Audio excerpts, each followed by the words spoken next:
Jennifer Walker, thanks for joining us this afternoon and for your time. Yeah, thank you for having me. Absolutely. So the House Committee on Natural Resources held a hearing today to talk about water. How are we doing on our water supply? So our water supply in Texas, we have a really robust water supply planning process that we do in the state. So we've got great plans in place, and it really is on a community by community basis when you look at water supply. Some communities have long-term water supplies well into the future. Some have shorter term challenges that they're going to need to deal with.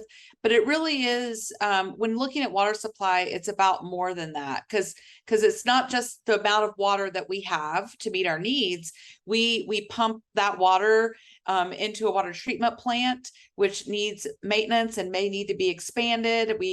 And requires, ongoing care and feeding, like many big operations. We have pipes and water infrastructure all through our communities that deliver water from our water supply, from the water treatment plant to our homes and businesses. And then we have wastewater pipes and wastewater treatment. So all of those things really together make up our water supply and our water supply infrastructure. Sorry, Jennifer, to interrupt. Yeah. Can you tell us how the Austin area is doing? How are we doing as far as water is concerned? So, Austin has had some challenges. We've had challenges with Winter Storm Uri. Many communities in the state did as well. We've had some challenges with boil water notices and other things like that. But we also have a water supply plan that we're looking far out into the future. We're really trying to think about the impacts that climate change may have on our water supply and plan for that. Austin is investing in reclaimed water lines, and so that's taking wastewater and treating it to a high level and repiping it through the city to be used for non-potable uses. And we're exploring lots of ways to diversify water supplies in Austin. So like many communities, we have some things that are going really well and some things that were some challenges that we're trying to overcome as a community. Sure, Jennifer, you're the lead author on a water loss study that you presented to lawmakers today. What are some of the major points of your study? Yeah, so we presented our study. It's called Hidden Reservoirs Addressing Water Loss in Texas to the House Natural Resources Committee today. They are having interim hearings on some of their charges and looking at water supply. And so we presented our research that we've been doing over the past year, and our analysis indicates that as of 2020, Texas utilities are losing at least 572,000 acre feet of water per year. This corresponds to an average of about 51 gallons per service connection per day.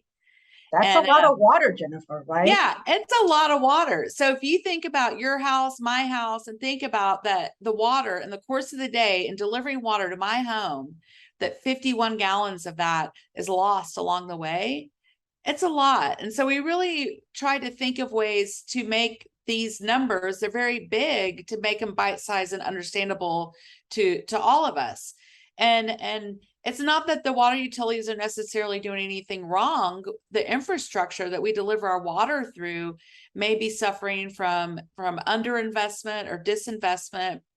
And it really requires continued attention and investment and really good data to understand the condition of our systems and to make sure that we are trying to reduce water loss. That is this is water that we already have in our communities. We're pulling it out of our lakes. We're treating it, we're putting it in our distribution systems, and a portion of it is getting lost along the way. If we can lose less water in our distribution systems, that's more water supply for us. So a couple of follow-up questions here. 51 gallons a day per service connection, that is per home, per business. Yes. And you had a really good a comparison here. The estimated losses in 2020 were enough to meet the total annual municipal needs of Austin, Fort Worth, El Paso, Laredo, and Lubbock combined. Just in case people can't figured out Yeah. that 51 gallons is a lot of Yeah, water. because It's enough to fuel, to provide the need for all those cities. exactly, because who can really put their finger on how much Right. 72,000 acre feet of water is? Yeah. So what we did was we took that amount and we looked at our state water plan, and it lays out the water demands for all the cities in Texas. So it was just a simple mathematical exercise to look at the cities that add up to that much. And everyone's familiar with Austin, Fort Worth, El Paso, Laredo, and Lubbock. So if Sure. you take the 2020 water demand of all 5 of those cities combined, that's how much water we estimate that we're losing every year in Texas. So if we can reduce that water loss by some or a lot, we gain a lot of water supply. It sounds like the aging infrastructure is partly to blame. So what can we do? Because there's what, $250 million of federal funding that's available for cities and counties and utilities. What can be done to reduce water loss? Yeah, so there's a lot of tools that utilities have at their disposal to reduce water loss. So we really need to instead of looking at supply side water management strategies, some examples would be like seawater desalination or major new reservoirs.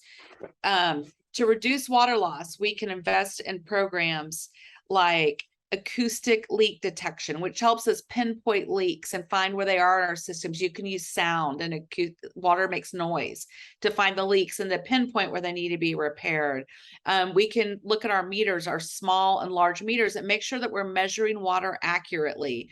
Sometimes we're not actually losing water, we're just measuring it incorrectly. Meters, as they age, will under measure water. So we really need to have an accurate count of how much water there is entering and leaving our systems. We can look at pressure management. There's water is under pressure as it travels through our distribution systems. If there's too much pressure, then leaks can be exacerbated. We can get more leaks. And there's lots of other things that we can do. And many of these interventions are really cost effective. And when we compared the kind of known costs to a lot of these types of strategies to strategies in our state water plan, water supply strategies, they really compare quite favorably. Now, every community is going to be different. You know, if you have a whole lot of water loss, and doing something that's going to impact it, you know, there's magnitudes of scale, you know, on a per gallon basis of how much water loss you can reduce. It may be less. So, you know, every community is different and unique. Jennifer, water is on our minds, right? We just got a whole bunch of rain, but we're in a drought and it's been extremely hot. So how critical is this water loss? Why should people care about it? Yeah. So you're right. We have been experiencing all the weather scenarios in the past couple of years here in Texas. You know, we had a terrible drought in 2011 and 2014, which, you know, the people that were here then, this summer 2022 felt a lot like it. We've had Winter Storm Uri, we've had Hurricane Harvey. We've had it all. So I think really that what we're seeing is climate change is being expressed through water in a lot of ways for Texans. And so living through all of these experiences, how could water not be on people's minds? And with the drought that we've been in this past summer, I can't tell you how many conversations as a water person, you know, and a person that works in the water space, we've been having conversations for weeks about wells that are lowered, spring flows that are declining, rivers that are dry. What stage of your drought contingency plan are you implementing? This is the top of mind for water managers, but also water users, everybody around, and what can we do, and what will the summer play out like, and will it just be the summer, or will it continue into the next summer like we saw? So while the rain is very, very welcome and much needed, we will still be in a drought when our sidewalks and our yards dry up. And so we need to be really careful about how we use water. We need to make sure in each community there are drought contingency plans are in place. And that means a drought contingency plan is a plan a community puts in place to reduce water use in the face of drought in order to prolong water supplies. It's a temporary measure. Most communities in Texas, if they aren't already, should have those plans implemented, and folks should be taking action to reduce their water use. I think every community around here at least have some sort of plan going on. Jennifer, was there anything else about your study that we need to know about? Well, I think that it's really important to note that if we do that a moderate and cost-effective amount of water loss mitigation could really cut Texas's current water losses in half, is what we predict, and deliver quite a lot of water to our communities. It's very achievable. We're not talking about eliminating all water loss. It's about getting more utilities to a performance level that a number of their peers in Texas have already achieved. If we can do that, we will have untapped a large volume of new water and can forego some of the expensive and contentious water supply projects that are contemplated in our state water plan. So we need to invest in making sure that our infrastructure is as tight as possible, that as much water as we can get to its intended destination makes it. This is water we already have.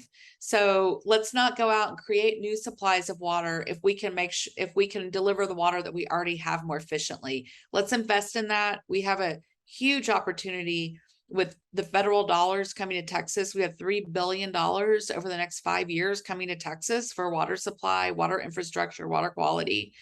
Those dollars can be invested in shoring up our infrastructure in our cities. And we think it's a really good investment. Sure. And I want to end with the infrastructure. How bad is it? We recently received a grade on our aging infrastructure. Jennifer, what is it? The grade, I believe it was a C-. So not good. No, it's not good. It's not good. And the thing is every community is different. Every community has different infrastructure issues going on. So it's really important to kind of understand where you are in time and to make a plan for how to address it and to have really good data to build that on. This infrastructure, these pipes are underground. You gather a lot of data to really understand how the water is coming into your system and how it's being billed and metered and everything. Is a complicated exercise. We need good data, we need good decision making, and we need to invest, and we need to keep investing, because it's not a thing that you just do once and then it's fixed. It requires investment, and we need to value water. We need to value water in such a way that it really supports these investments. And I'm not saying charge more for water. What I'm saying is we need to place a value on water. We need to it's a finite resource, right, Jennifer? Exactly. It's a finite resource that we can't afford to waste, and everybody needs it, and we need to deliver it as efficiently as we can. Jennifer Walker with the National Wildlife Federation, the Texas Coast and Water Program. Thank you so much for your time this afternoon. Absolutely. Thank you. Always glad to talk water with you all. Always.